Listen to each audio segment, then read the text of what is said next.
এখন বাজে ভোর 5টা। সকালবেলায় ঠাকুরের দর্শন নিয়ে আমি বেরিয়ে পড়েছিলাম আমার গন্তব্যস্থলে। আসলে আমি স্কেটিংয়ের পাশাপাশি আমার লাইফস্টাইল, আমার ইনকাম সোর্স, আমি কি করি সেটা তোমাদের সাথে শেয়ার করব। এই যে উর্গচণ্ডী, এটা আমার বন্ধু, এর নাম সৌরভ। ইন্ট্রোডিউসিং, খুব ভালো ছেলে, এও স্কেটিং করে। আসলে আমরা দুই বন্ধু এতটাই ক্লোজ ফ্রেন্ড যে আমরা যাই করি একসাথে। পুরো ভিডিওটা দেখো, স্কিপ করো না কিন্তু একদম। দেখতে থাকো আমাদের দুই বন্ধু খুনসুটি। দেখো, হঠাৎ করে বন্ধু আমার বললো যে এইদিকে ক্যামেরা কর, এদিকে কর, এই দেখ আমরা উড়োজাহাজ চালাচ্ছি। সেটাকেই আমরা ক্যামেরায় বন্দি করলাম।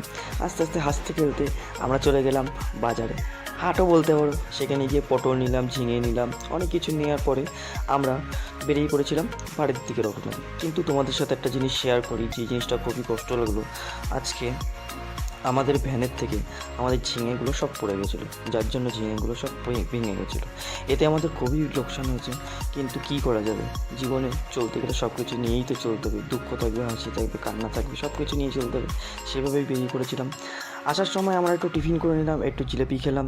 তা তোমরা কে কে জিলেপি খেতে ভালোবাসো সেটা কিন্তু অবশ্যই কমেন্টে জানিও। তারপরে বাড়ি এসে ভাগনাকে নিয়ে স্কুলের পথে রওনা দিলাম।